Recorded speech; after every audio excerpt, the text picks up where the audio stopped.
이사야 5장 18절부터 마지막 30절까지 말씀을 받겠습니다.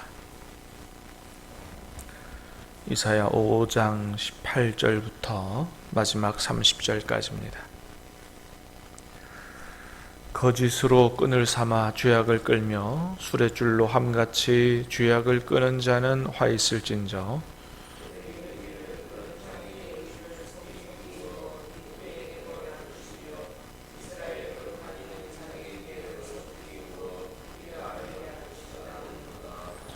악을 선하다 하며 선을 악하다 하며 흑암으로 광명을 삼으며 광명으로 흑암을 삼으며 쓴 것으로 단 것을 삼으며 단 것으로 쓴 것을 삼는 자들은 화 있을진저.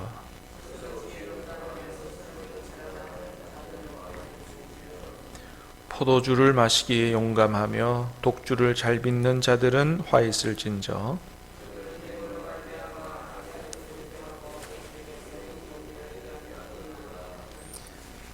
이로 말미암아 불꽃이 구루터기를 삼킴같이 마른 풀이 불 속에 떨어짐같이 그들의 뿌리가 썩겠고 꽃이 티끌처럼 날리리니 그들이 만군의 여호와 율법을 버리며 이스라엘의 거룩하신 이의 말씀을 멸시하였음이라.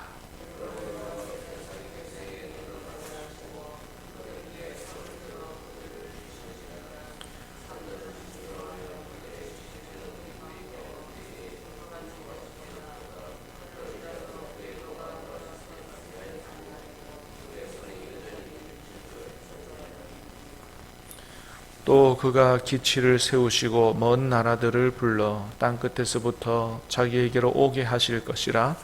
보라, 그들이 빨리 달려올 것이로되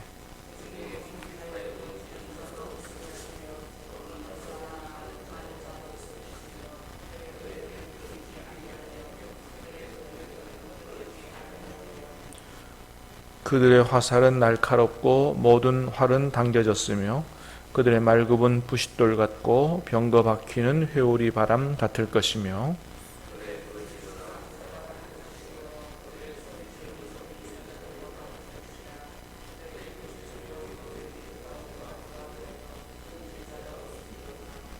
같이 읽습니다. 그날에 그들이 바다 물결 소리같이 백성을 향하여 부르짖으리니 사람이 그 땅을 바라보면 흑암과 고난이 있고 빛은 구름에 가려서 어두우리라.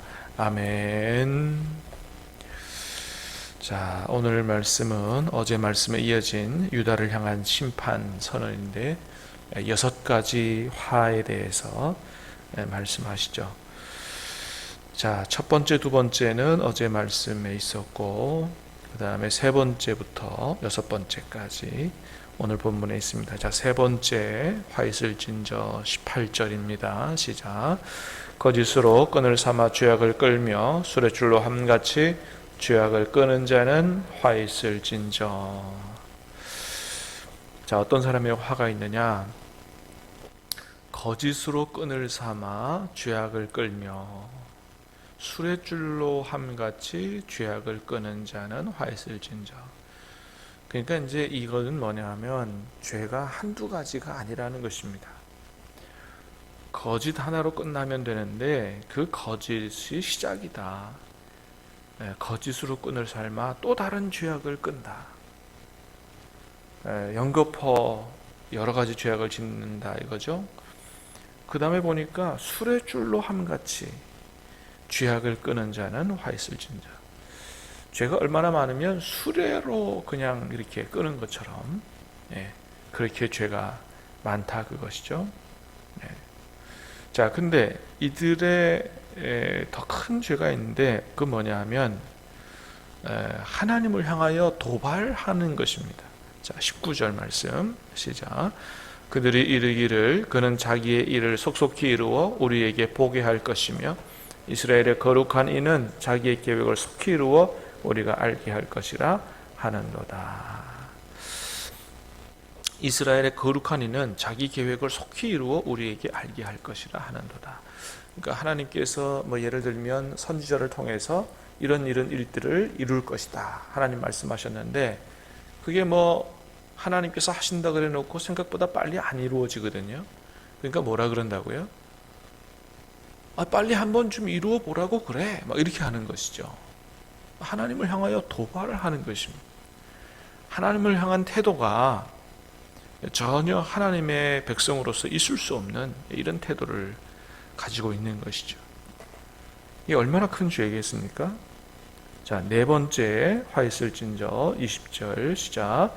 악을 선하다 하며 선을 악하다 하며 흑암으로 광명을 삼으며 광명으로 흑암을 삼으며 쓴 것으로 단 것을 삼으며 단 것으로 쓴 것을 삼는 자들은 화 있을진저. 악을 선하다 하며 선을 악하다 하며, 그러니까 선악의 기준을 자기들 마음대로 막 바꾸는 것이죠.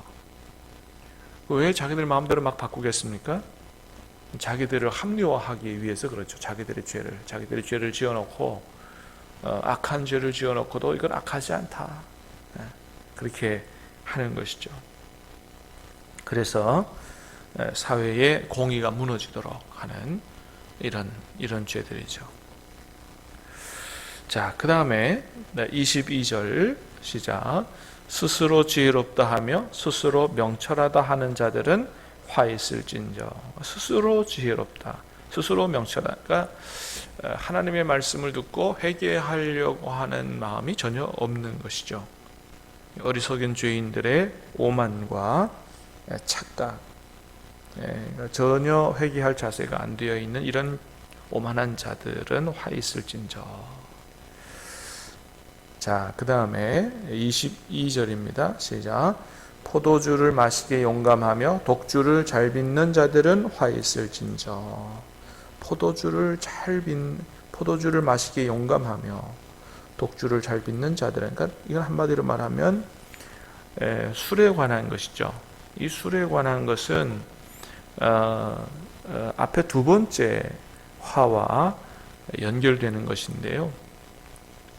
자, 그건 11절에 있습니다. 11절, 12절 한번 읽어볼까요? 11절, 12절. 자, 시작. 아침에 일찍이 일어나 독주를 마시며 밤이 깊도록 포도주에 취하는 자들은 화 있을진저.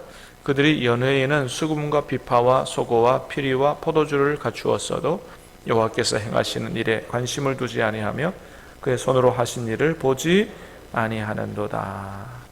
아침에 일어나서 독주를 마실 정도로, 밤이 깊도록 포도주에 취할 정도로 술에 깊이 빠져 있고, 12절에 그들이 연회에는, 그러니까 술과 잔치와 향락에 빠져 있는 사람들이죠.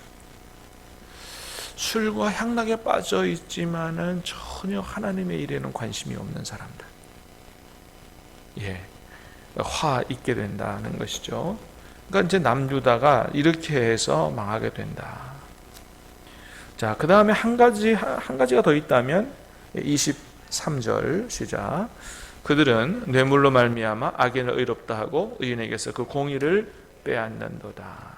뇌물을 받고 악인을 의롭다 하고 의인에게서 공의를 빼앗는다. 뇌물 받고 재판을 굽게 해서 의인이 억울하게 재판을 받는 이런 일들을 만드는 이런 사회가 됐다. 하나님의 심판을 받지 않겠느냐라고 하는 것이죠. 그래서 하나님의 심판이 오는데 24절 시작. 이로 말미암아 불꽃이 구루터기를 삼킴같이 마른 풀이 불 속에 떨어짐같이 그들의 뿌리가 썩겠고 꽃이 티끌처럼 날리리니 그들이 만군의 여호와 율법을 버리며 이스라엘의 거룩하신 이의 말씀을 멸시하였음이라. 아멘. 자, 이런 화 있을진저, 이런 여러 가지 죄악들로 말미암아 하나님의 심판이 쏟아지는데 불꽃이 구루터기를 삼킴같이, 마른 풀이 불 속에 떨어짐같이. 마른 풀이 불 속에 떨어지면 어떻게 되겠어요? 순식간에 완전히 타버리는 거죠. 그렇게 하나님의 심판이 맹렬할 것이다는 얘기를 하는 것이죠. 자, 이런 죄들을, 여러 가지 죄들을 지은 이유, 그러니까 이제 어제부터 시작한 8절부터 시작하는 거죠. 가옥에 가옥을 이으며 전토에 전토를 더하며 빈틈이 없도록 하고 이 땅 가운데서 홀로 거주하려는 자들 가운데 자들은 화 있을진저. 집의 집을 뭐 오늘날로 말하면 다주택자라 그럴까요? 전토의 전토를, 땅의 땅을 빈틈이 없도록 하는 것입니다. 그러니까 자기가 이 땅에서 살아가는 일에 완전히 몰두해서 완벽하게 갖추는 것입니다. 전혀 하나님이 필요 없을 정도로 완벽하게, 그러니까 빈틈이 없도록 한다 그러잖아요. 하나님이 들어올 틈이 없어요. 하나님을 찾을 필요가 없어요. 그게 완벽한 겁니다. 돈도 많아요. 집도 여러 채예요. 땅도 많습니다. 이 땅 가운데서 홀로 거주하려는 자들, 뭐냐면 다른 사람의 사정은, 형편은 돌아보지도 않아요. 하나님께도 이웃에게도 관심이 없어요. 오로지 자기가 이 땅에서 잘 사는 데만 관심이 있습니다. 그러니까 이렇게 하는 거, 술과 향락에 빠져 사는 거, 그 다음에 자기 합리화를 하고 자기 스스로 지혜롭다고 오만하고 뇌물 받고 뭐 이런 모든 것들, 결국 어디서부터 온 것이냐? 만군의 여호와의 율법을 버리며 이스라엘의 거룩하신 이의 말씀을 멸시함으로부터 오는 것이다. 그러므로 우리가 정말로 하나님 앞에 올바로 살아가기 위해서는 말씀과 함께 살아야 된다. 늘 말씀을 묵상하고 말씀 앞에 우리 자신을 비춰보고 또 우리 자신을 말씀 앞에 세우고 말씀이 늘 우리의 생각과 마음에 머무는 이런 삶을 살지 않고는 다 세상 따라 정욕 따라 살게 되므로 다 그렇게 살 수밖에 없다라고 하는 것이죠. 우리가 능력이 아니고 하나님의 말씀이 능력인 줄로 믿습니다. 그래서 하나님 말씀을 늘 묵상하면서 기도하면서 살아야 한다라고 하는 것입니다. 자, 그래서 하나님께서 이제 그들을 치시는데 어떻게 치십니까? 첫 번째 25절 시작. 그러므로 여호와께서 자기 백성에게 그 노를 바라시고 그들을 위해 손을 들어 그들을 치신지라. 산들은 진동하며 그들의 시체는 거리 가운데 분토같이 되어도다. 됐습니다. 자, 하나님이 손을 들어 치십니다. 어떻게 치십니까? 산들은 진동하며. 산들이 진동하는 것은 어떤 벌일까요? 지진으로 치시는 것입니다. 그래서 유대 땅에도 지진이 굉장히 많이 났습니다. 구약에도 그렇고 신약에도 그렇고 지진으로 치시는 거죠. 그래서 그들의 시체가 거리 가운데 분토처럼 되도록. 자, 그런데 그럴지라도 그의 노가 돌아서지 아니했다 그랬어요. 그래서 하나님께서 또 하나로 그들을 치십니다. 뭘로 치십니까? 26절 시작. 또 그가 그 기치를 세우시고 먼 나라들을 불러 땅 끝에서부터 자기에게로 오게 하실 것이라. 보라, 그들이 빨리 달려올 것이로되. 그래서 30절까지 먼 나라 사람들을 불러온다. 뭐예요? 이방 나라를 불러와서 전쟁으로 치신다. 그래서 남유다가 결국 어떻게 망합니까? 바벨론에게 점령을 당해서 멸망당하게 되죠. 하나님께서 말씀하신 그대로 다 이루어진 것입니다. 사랑하는 여러분, 한 나라의 흥망성쇠가 하나님의 손에 있는 줄로 믿습니다. 우리나라의 경제 또는 정치, 외교, 국방력에 달리지 않았다는 것입니다. 우리나라의 앞날은 우리나라뿐만 아니고 우리 한 사람의 앞날은 하나님과의 관계를 어떻게 하느냐에 따라서 다 달라진다라고 하는 것을 오늘 말씀을 통해서도 다시 한번 보게 됩니다. 하나님을 섬기는 것, 하나님과의 관계, 이 하나님과의 관계는 단순히 주일 예배를 통해서만 나타나는 것이 아니고 오늘 말씀을 통해서 보니까 하나님이 지적하시는 것은 다 그들의 일상적인 삶이었다라고 하는 것을 보게 됩니다. 늘 말씀을 통해서 우리의 생각, 우리의 마음, 또 우리의 삶을 주님 앞에 올바르게 세움으로 말미암아 오늘 하루에 우리의 삶도 주님께서 기뻐 받으실 만한 향기로운 제물 될 수 있게 되기를 간절히 바라고 늘 하나님 기뻐하시는 예배자로 살아갈 수 있게 되기를 주님의 이름으로 축복합니다. 기도하겠습니다. 은혜로우신 하나님 감사합니다. 오늘 이 아침에도 우리에게 생명의 말씀을 주시고 참으로 우리가 하나님 앞에서 어떻게 살아갈 때 우리가 하나님의 복을 누리게 되는가, 또 그렇지 못할 때 하나님의 심판을 받을 수밖에 없다라는 사실을 다시 한번 말씀을 통해서 깨닫게 하시오니 감사합니다. 아버지 하나님, 늘 말씀을 묵상하고 말씀과 함께 말씀 앞에 우리를 자신을 바로 세우고 살아갈 수 있도록 성령 하나님 도와주시옵소서. 우리 하루의 삶을 전적으로 인도해 주셔서 하나님께서 기뻐 받으시는 향기로운 제물로 드려지는 우리의 삶이 되도록 도와주시옵소서. 예수님의 이름으로 감사하며 기도하옵나이다. 아멘.